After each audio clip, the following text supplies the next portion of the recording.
Hello and welcome our beloved viewers to RTD's News English Edition. As usual, we begin tonight's news with the major and top highlights. Let's follow. Holding of the plenary session of the second ordinary session of the year 2022 National Assembly.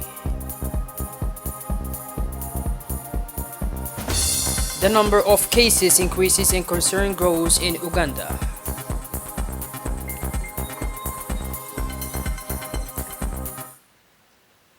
Those were our major top highlights. Welcome back to our newsroom, our beloved viewers. In accordance with Article 52 of the Constitution, the National Assembly held the solemn opening session of the second ordinary session of Parliament for the year 2022 of the 8th Legislature.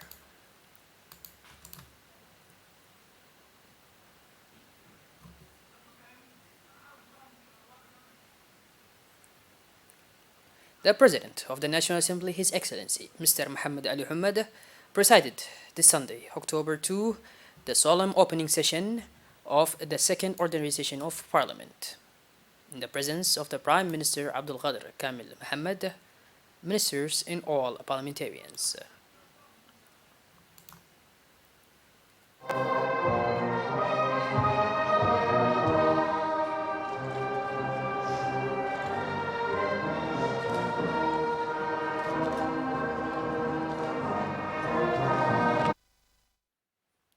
A huge audience of prominent personalities and various backgrounds attended. Audience including, among others, military officers, diplomats associated to Djibouti, and several representatives of the United Nations system.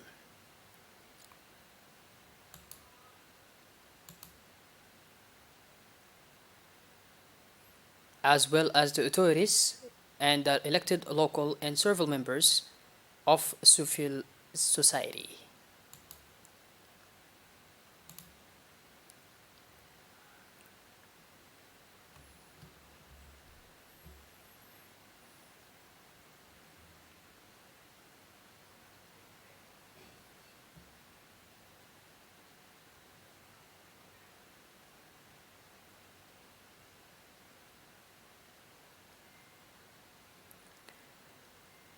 The session began with a vibrant national anthem, followed by the speech of His Excellency Mr. Mohammed Ali Hamad, who welcomed the personalities who came to celebrate with the elected representatives of the people.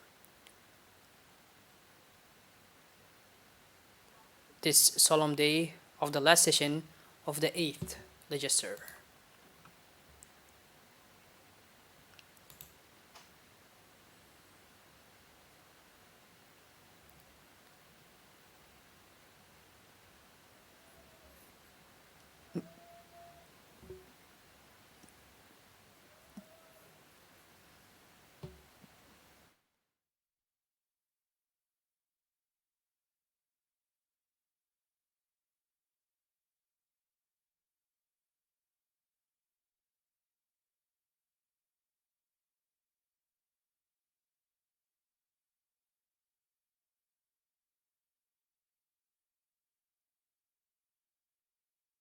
Of prominent personalities in various backgrounds attended.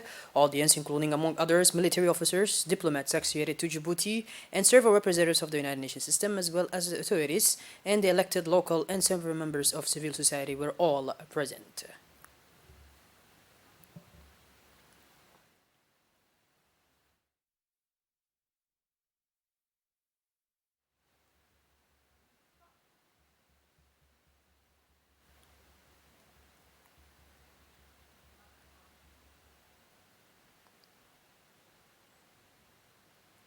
The President of the National Assembly, Mr. Mohammed Ali Hamad, gave a special speech at the outset, expressing his pleasure for the reception of the regular session of the National Assembly. Let's listen to His Excellency. Un immense privilège. We are returning from a parliamentary break, which is first and foremost a moment of essential meeting with our constituents.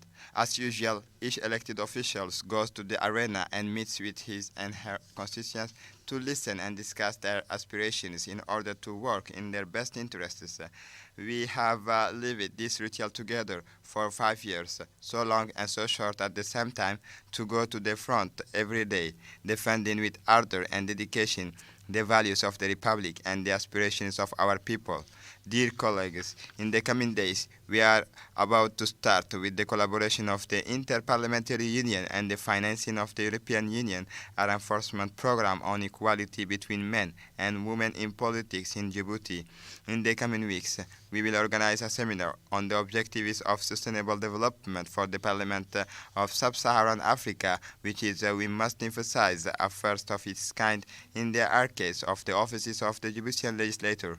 Finally, we will also devote ourselves to the third phase of the project of capacity building of the National Assembly, the third phase which will also allow the extension and the finalizations of the activities which will start from this week to conclude the inventory of singular works that are added to the normal courses of parliamentary contributions that we usually carry out. We intend, obviously, with the support of our traditional partner, to launch a vast digitization project of the archives of the Assembly, including those dating from the time before independence. Indeed, the Parliament also wants to be the memory of the nation. This is also what makes the beauty and the strength of the houses of the people may succeed one another in the course of time, but the intentions and the history endure. At this moment, more than ever, the motivation is total among the elected officials, and their enthusiasm is overflowing to once again honor their mandate and their collective and individual responsibilities both before our fellow citizens and before history. Therefore, I insist on saying how special this moment is and remind you that we will be determined and uncompromising in our missions of evaluation, legislation, and actions as we have always done. Honorable member, we are a few months away from the legislation's election, an important vote that allows the people to express themselves after having examined it and appreciated the work done through the legislature on the mandate entrusted to its representatives regardless of color or political affiliation. In a few months, as I said, our fellow citizens will look at our successes and limitations. Voters will scrutinize the results of individual and collective actions undertaken during the parliamentary term. The nations will review in its soul and conscience both the legislation put in place and the control of the government's action. They will have to tell us whether or not we have lived up to their trust and in tune with their aspirations.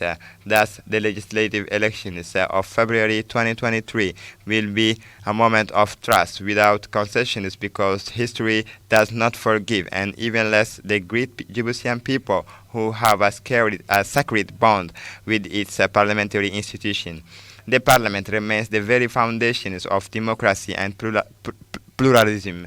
These cardinal values is inscribed in the marble of our constitution will illustrate the very motto of our republic, which is summarized in three words: unity, equality, peace. On the other hand, the Speaker of the National Assembly indicated that members of Parliament are committed to supporting the development process pursued by the President of the Republic. Représentation nationale, principalement aux couleurs de la majorité présidentielle. Ladies and gentlemen, the national representation is mainly in the color of the presidential majority support the actions of the President of the Republic, His Excellency Ismail Omar Guelleh, who leads our country with a responsible and determined hand on the pace of the development and modernity.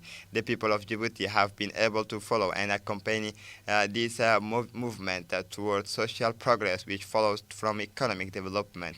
We are the unfailing supporters of this reasoned choice of the people of Djibouti, who have always been able to rise to the challenges of our time. In such troubled times, when dramas on a global scale threatening the stability of the world, it is high time to close ranks behind our fellow citizens who have placed their trust in Allah the Almighty, and keep at the helm a man who is inhabited by a spirit of brotherhood, who believes hard as iron in the values of the national unity and social cohesion to lead his project of society to a successful conclusion. The pace we have taken over the last 23 years is sufficiently edifying on the farsightedness and enlightened leadership of the President of the Republic and his majority to always reach better horizons. We are honored to have contributed to carry the visions and commitment of the head of state, and I remain convinced that the people will know how to judge our loyalty and our unwavering support to the policy of the President of the Republic against all odds. As always, the People's House will continue to do useful work by assisting the President of the Republic, Ismail Omar Guelleh, assisted furthermore by his government in the proper conduct of the ambitious objectives set for our dear countries and which are entirely within our reach. Distinguished guests, when the time comes, we will have to defend our record, and it is up to us to redouble our efforts and take on the immense responsibility that this beautiful chamber imposes on us. Let us not forget that without the solid foundations of peace and security, we will not be able to build a prosperous and united nations and continue the work of sustainable development and improving the living conditions of our compatriots. We must cultivate and carefully maintain this stability, which is specific to our nation. Together, we will overcome, and nothing can resist us, inshallah. Honor to the Egyptian people who have always known how to make the most of the waves of growth and sustainable development, and with the graces of the Almighty, we will know how to face all these trials and hazards of life. Honorable parliamentarian, in conclusion, parliamentarians from both of the majority and the oppositions will pursue with convictions and assiduity their role as guardian and sentinel of the government action. We will demand a culture of accountabilities and regulatory audit of the actors and social partners involved in the management of public life in accordance with the fundamental stipulations of the Constitution and the other founding texts of Djibouti's institutional life. In his turn, the Excellency Mr. Prime Minister Mr. Abdelkader Kamel Mohammed expressed his pleasure to participate in the opening of the regular session of Parliament, which will discuss the state's general budget. Let's listen to the Prime Minister. Je suis à nouveau très heureux de me retrouver parmi vous. Ladies and gentlemen, I am once again very pleased to be with you for the opening of this budget session, which is, as we know, the last of the current legislature. On this occasion, I would like to take a brief look back at the evolution of the financial, economic, and social situation over the last 2 and 3 legislatures. Indeed, it is constantly from the past evolution, then taking into account the pitfalls encountered and foreseeable in the short term. And finally, the government built and adjusts the new economic orientation from the environmental economic perspectives. This is done by always keeping as final objective the vision 2035 that the President of the Republic defined for the Republic of Djibouti. To measure the progress of the economic situation, the government uses several performance indicators, but the macroeconomic indicator that the best reflects the evolutions of the country's overall wealth in the gross domestic product. The main result of the government policy has been a very strong increase in nominal GDP, which increased by a factor of 2.68 between 2010 and 2019, from nearly 220 billion to 519 billion Djibouti franc. But even more remarkable, this policy has also resulted in a strong increase in real GDP that adjusts for inflations and deflations, which has been multiplied over the same period by more than 2.5 to reach in 2019 about 515 billion Djibouti franc. This has resulted in an average annual growth rate of real GDP of about 7.5%.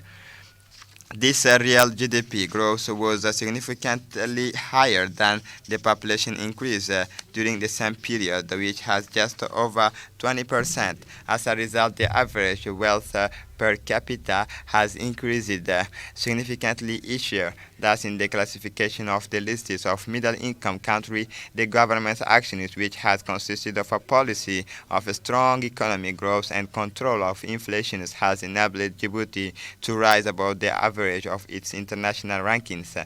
This increase in national wealth per capita is primarily due to the size of the investment that the government has made.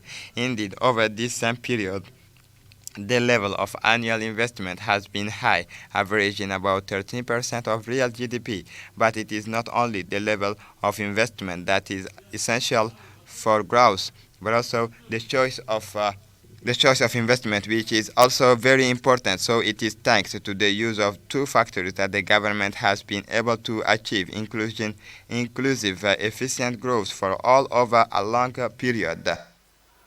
In the second part of his speech, Prime Minister Abdelkader Kamel Mohammed touched on the government's existence related to the development of human capital. Let's listen.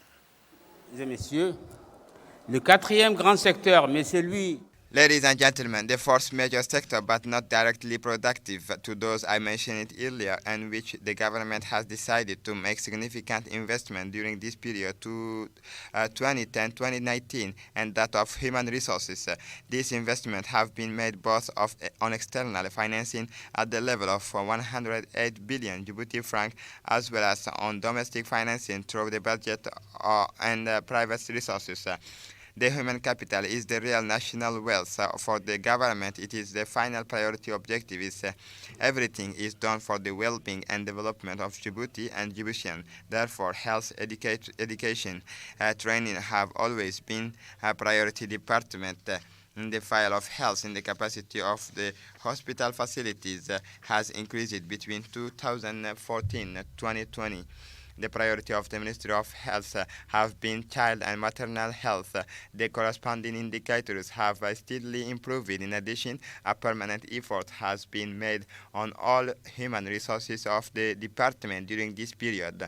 The objective of the government's policy is to strengthen the nation, make it more united, and improve the living conditions of the population in a sustainable manner. I have had the opportunity to express this on several occasions. The most remarkable result of this policy are that poverty has fallen sharply in 15 years. In 2000, between 2002 and 2017, poverty went from 42% to 20%, and it is still falling. Today, I can say that it is thanks to the policy chosen by the President of the Republic that several recent crises have been overcome, very open to the world. Djibouti has always been characterized as a land of exchanges and meetings, but very open to the world. The country is often subject to danger from outside. From 2020 to today, the government has had to deal with several crises, all of them of external origin. Despite all these difficulties, the government has strengthened national solidarity, mainly by providing financial assistance to the most disadvantaged. The country has remained very united. The reinforcement of the means of the Department of Solidarity, microfinance, and the primary sectors are also governmental actions that go in the directions of the social justice wanted by the government. These resources will be increased. At the conclusion of his speech, Prime Minister Abdelkader Kamel Mohammed indicated that the government has contained inflation, especially concerning fuel prices. Mise en place un contrôle rigoureux des prix sur les produits de base. The government has put in place a strict price control on basic products with a reduction in merchant margins in order to help the poorest populations, while the price controls published by the Ministry of Commerce will be maintained in order to avoid creating internal inflation that is dangerous for our economy. It is difficult to envisage maintaining the subsidies on petroleum product for a very long period. Indeed, these losses of revenue are estimated in few years to $250 billion franc. Djibouti real GDP growth in 2020 is now forecasted at around 3.6%, down from the previous year. but the government has managed to maintain the nation's social cohesion through the years of economic crisis. Last year's presidential election was a high point in this desire of the Djiboutian people to remain united and supportive, far from the being involved in all the confrontations that have occurred in the world. Ladies and gentlemen, despite this period of exogenous crisis that occurred between 2020 2022, the Djiboutian people have emerged stronger, more united from all its trials. They can therefore look forward for the future with optimism. Of course, the government will remain very vigilant on some points during the period 2023-2024, the control of inflation and the strengthening of aid to the most disadvantaged populations to further reduce inequalities and help the weakest of the bestest. Better prospect for the future are real, and so the optimism is well founded. The government will boost investment as the main engines of growth. This will be done around major development projects such as the realization of a new industrial port area of tomorrow, where the gas terminal of Ethiopia is planned, and the establishment and implementation of many industrial processing units in the vicinity. Works has resumed with vigor. The implementation of the port of Dorale and export platforms for petroleum products to South Sudan. The construction of the large general hospital of the CNSS, which will be the new spearhead of the health sector.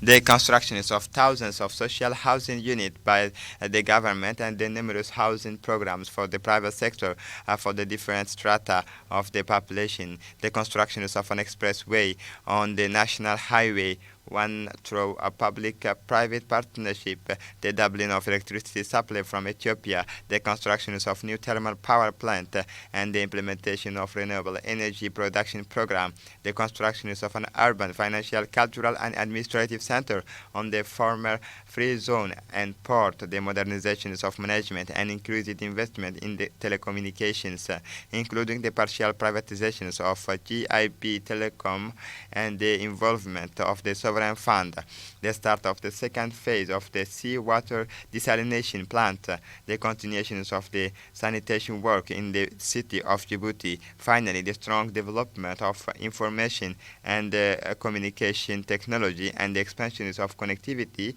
and digitization.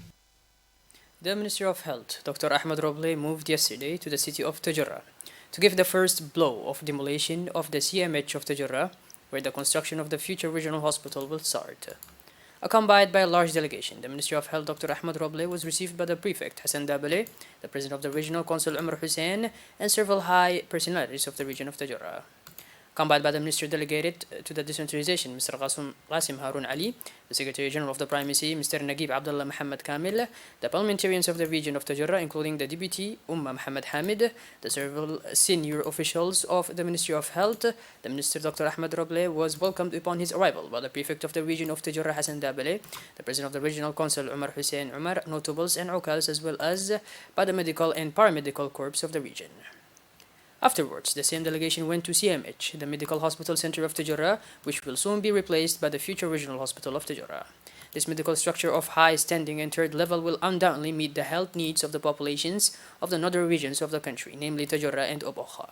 With a capacity of more than 50 beds, the future Regional Hospital of Tajura will provide care services as diverse as varied, including medical service, general surgery, and many other medical specialists such as orthopedics.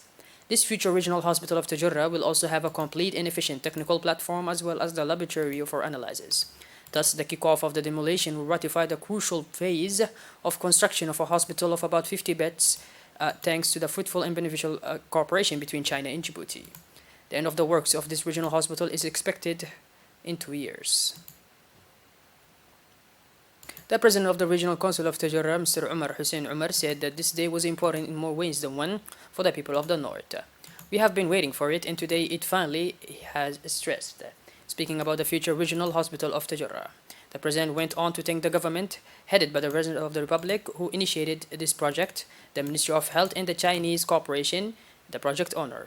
And the Prefect took the floor, indicating that we are met today with officially launch the works of the future regional hospital of Tajura in the space of the Ministry of Health, of Decentralization, of the Secretary General of the Prime Premature, of the Honorable Parliamentarians, as well as the population of Tajura, which are beneficiary of this project, concluded the prefect. The Chinese ambassador to Djibouti pointed out his speech that this hospital is the second hospital that China is building as a gift to Djibouti.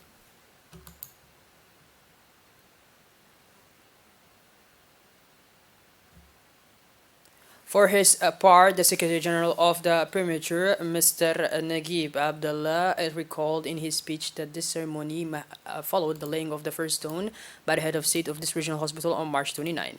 He informed the inhabitants of the Tajura and Obok that the construction work, which starts today, will be completed in about 2 years' time. He also recalled that the government always keeps its promises by responding favorably to the needs and grievances of the Djiboutian people. The Secretary General of the Prime Minister's Office concluded his remarks by congratulating the Ministry of Health and all his collaborators for the implementation of this important project. In turn, the delegated minister in charge of decentralization confirmed that the Ministry of Health will provide this hospital with the latest equipment and medical supplies. In his speech, the Minister of Health, Dr. Ahmad Roble, recalled that the advent of the future Northern Regional Hospital is part of the policy line drawn by the head of state, His Excellency Mr. Ismail Omar Guelleh. The Minister also welcomed the exemplary win-win cooperation that our country has with China.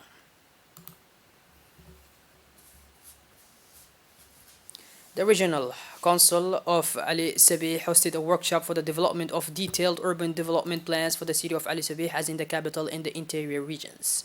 The prefect of the region, Mr. Musa Adan Migan, took part in the presence of the president of the regional council, Sharmanke Hassan Alale, officials of the deconcentrated services, representatives of the ministry in charge of decentralization, and the city of urban planning and housing, as well as firm KIOS in charge of urban management. The objective of this study conducted by the KIOS firm is to provide the public authorities in charge of urban management with operational tools to enable the emergence of cities offering their inhabitants the elements of a decent living condition. This project responds exactly to the expectations of the President of the Republic, His Excellency Mr. Ismail Omar Guelleh, in particular, the Zero Slums project. Restructuring, reworking the existing neighborhoods, and having detailed development plans will facilitate the lives of citizens of the city of Ali Sabih.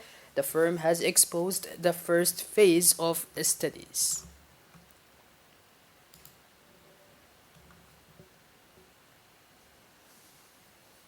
Shifting gears towards the international scene now, the 35th edition of the African Cup of Nations will take place in 3 years. Let's listen.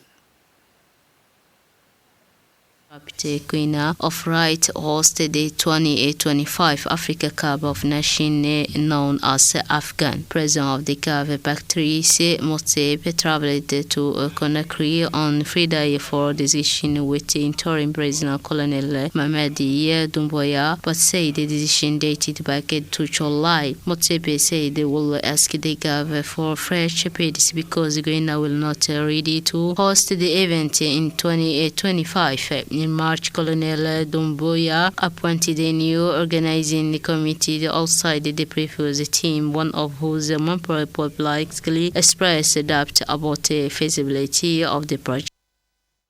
One of the world's worst ever sports stadium disasters has left more than 125 people dead and around 180 injured at a football match in Indonesia.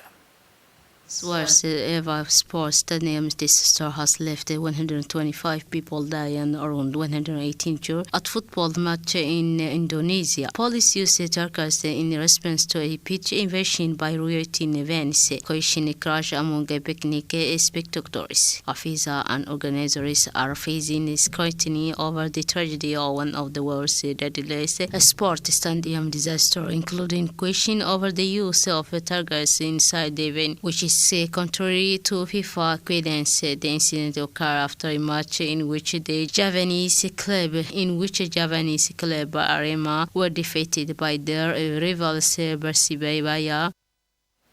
By this, our beloved viewers, we finally conclude this edition. Thank you for being with us and make sure to tune in later for more. Have a wonderful evening.